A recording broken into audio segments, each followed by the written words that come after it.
Hello, here we are in front of my washing machine. This is the real yarn Genie washing machine. And we have our felted bag, looking very floppy now. Now also you will need a towel or a pair of jeans. I would probably go for an old one just in case your yarn isn't colour fast. I use the Drops Eskimo yarns and actually they are colour fast. I've never had a problem, but just in case I suggest an old towel is a good one. So I'm going to put that in. This is going to beat the bag as it goes around. So it is necessary to have something heavy inside your washing machine. I'm going to put the bag in. There we go. See you later, Foxy.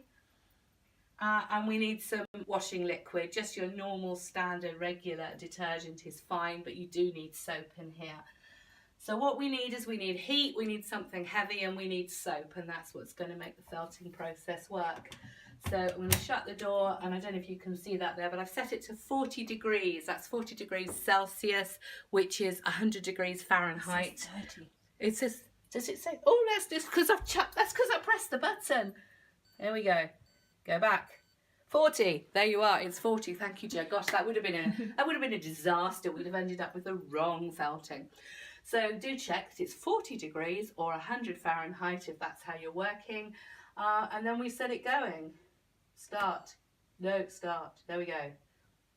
And in 2 hours time we can come back and pull that out.